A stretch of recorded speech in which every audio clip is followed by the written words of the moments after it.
je m'appelle Olivia Chola, femme trans béninoise. J'ai une petite association qui s'appelle UCED, Union pour la solidarité, l'entraide et le développement. C'est une association LGBT qui lutte pour les droits des LGBT, travaille pour la lutte contre le VIH-Sida, les IST, les hépatites. On fait beaucoup de sensibilisation, on travaille beaucoup sur le terrain et on veille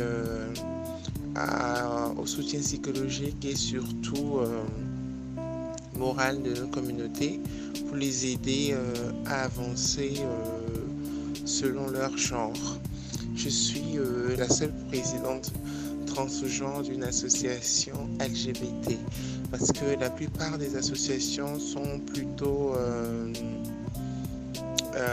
non mixtes, c'est-à-dire c'est des associations qui se disent soit association transgenre, soit association lesbienne, soit association gay. Donc c'est un peu ça la théorie depuis un moment. Mais moi je garde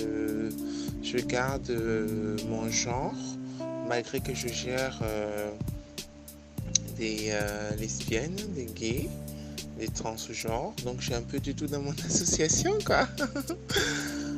À part ça, je suis vice-présidente de la WATF, qui est le Forum West Africain des Trans.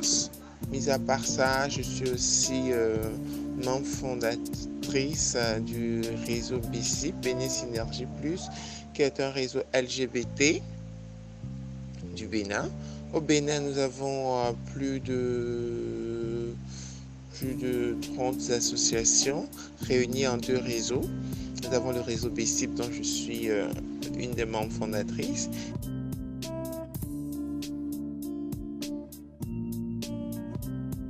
Bon, je pense que la question des LGBT dans mon pays, c'est plutôt lié à beaucoup de discrétion. Parce que être LGBT dans mon pays, c'est être discret, c'est ne pas attirer la foudre des agents de la police, etc. Et c'est pas aussi facile parce que je dirais simplement, être LGBT, c'est accepter de ne pas se faire tolérer, c'est accepter de subir des discriminations, en passant de l'homophobie à la transphobie et finir par la biphobie, etc. C'est prendre sur soi les critiques, les injures et avancer malgré ses peines et se dire que l'avenir sera meilleur. On travaille pour ça, mais il y a beaucoup de trucs qui se font, beaucoup de sensibilisation. Les partenaires nous y aident.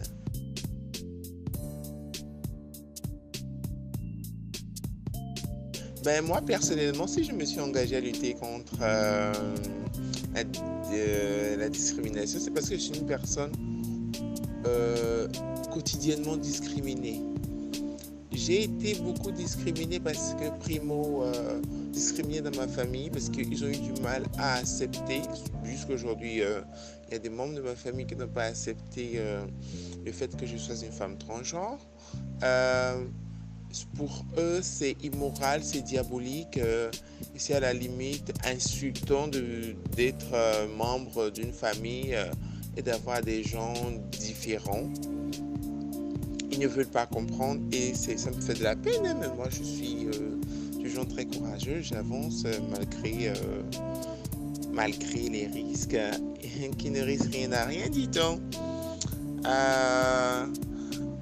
Et à travers mon histoire, à travers mes vécus, j'imagine tout ce que des personnes LGBT, gays par exemple, efféminées, gays même pas efféminés mais qui ont peur qu'on découvre leur statut, j'imagine tout ce que d'autres peuvent subir.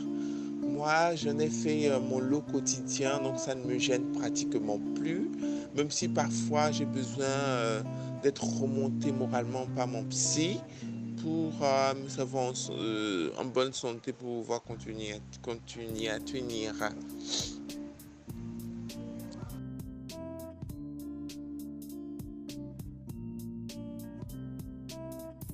D'abord, la grande difficulté, c'est la non-tolérance des communautés en général. Nous avons aussi le fait que la pandémie du sida est une pandémie collée à la communauté LGBT. Ça fait que c'est difficile pour nous de pouvoir aider nos frères déjà assez discriminés parce que ils ont un genre différent, mais maintenant discriminés parce qu'ils ont PVVIH. Donc c'est hyper compliqué. Nous avons aussi le manque de lois qui protègent la personne humaine, quoi qu'en soit son genre. Ça crée beaucoup de frustration. Nous avons aussi, comme difficulté, nous avons aussi, comment on dit, le manque de soins adéquats. Nous n'avons pas des soins adaptés. Il n'y a pas de soins adaptés aux communautés LGBTI. Encore moins pour les personnes transgenres comme moi. C'est très compliqué. On fait de l'automédication quand il s'agit de la transition, de l'hormonothérapie. C'est très compliqué. Si on doit doubler, imagine une personne PVVIH qui est en plus transgenre, elle ne connaît pas ses dosages. Du coup, c'est hyper difficile pour elle, mais elle veut s'en sortir, elle veut réussir sa vie en tant que personne. Donc, elle tient à sa personnalité et du coup elle se bat, même si dans un premier temps baliser le terrain, sensibiliser les communautés au niveau général, impliquer les politiques pour la mise en œuvre de programmes de protection communauté LGBT, créer créer un forum pour recenser les plaintes, pour pouvoir pour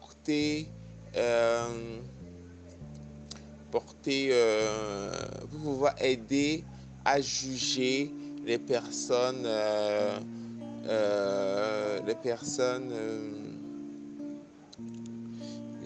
qui sont auteurs d'actes homophobes, transphobes, etc.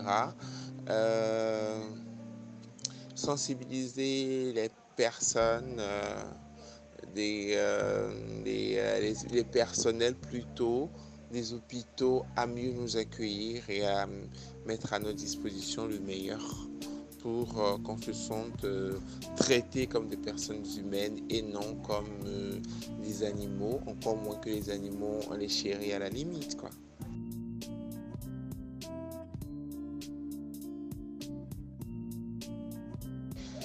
D'ici 2030 en Afrique, moi je vois des révolutions.